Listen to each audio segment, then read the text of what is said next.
Ah, ya.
ನಮ್ಮ democracy the biggest country in the world ಅಂತೀವಿ ನಾವು.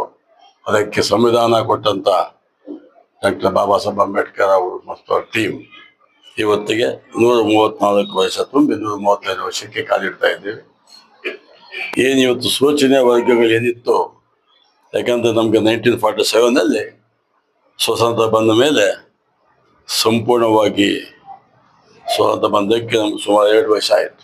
ಯಾಕಪ್ಪ ಅಂದರೆ ಇದು ಕಾನ್ಸ್ಟಿಟ್ಯೂಷನ್ ಮಾಡ್ಕೊಂಡು ಹೋಗ್ಬೇಕು ಅನ್ನೋ ಹಿತದೃಷ್ಟಿಯಿಂದ ಆಮೇಲೆ ರಿಪಬ್ಲಿಕ್ ಡೇ ಮಾಡಿ ಆವತ್ತು ನಮ್ಮ ಸಂವಿಧಾನವನ್ನು ಅಚ್ಚುಕಟ್ಟಾಗಿ ಏನು ದೀನದಲಿತರಾಗ್ಬೋದು, ಶೋಚನೀಯ ವರ್ಗಗಳು ಇಂಪಾರ್ಟೆಂಟ್, ಅವಾಗೆಲ್ಲರಿಗೂ ನ್ಯಾಯ ಕೊಡಿಸುವ ನಿಟ್ಟಿನಲ್ಲಿ ಈ ಅಂಬೇಡ್ಕರ್ ಸಾಹೇಬರು ಅದನ್ನು ಸುಚಿತವಾಗಿ ಮಾಡಿರುವಂಥ ನಮ್ಮದು ಅಂದರೆ ಇಷ್ಟು ದೊಡ್ಡ ಡೆಮಾಕ್ರಸಿ ಕಟ್ಟದಲ್ಲಿ ಸುಮಾರು 103 ಜನ ಇರಿದ್ರು, ಏನೋ ಮಹಾರಾಜರು.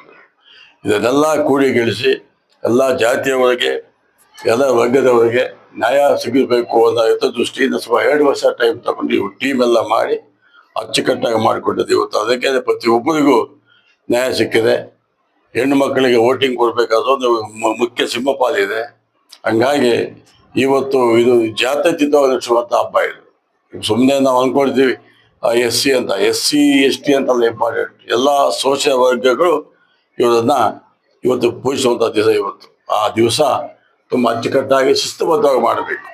ಸುಮ್ಮನೆ ಬೇಕಾಬಿಟ್ಟಿ ಮಾಡಿ ಸುಮ್ಮನೆ ಫೋಟೋಗೋಸ್ಕರ ಮಾಡೋದು ಬೇಡ. ಅಂಬೇಡ್ಕರ್ ಜಯಂತಿ ಅಂತ ಮನಸಾ ವಾಚ ಶಿಸ್ತುಬದ್ಧವಾಗಿ ಅಂಬೇಡ್ಕರ್ ಜಯಂತಿ ಮಾಡಿದ್ರೆ ಅವ್ರು ಕೊಟ್ಟಂಥ ಸಂವಿಧಾನಕ್ಕೆ ನಾವು ಗೌರವ ಕೊಟ್ಟಾಗಿರ್ತಾರೆ.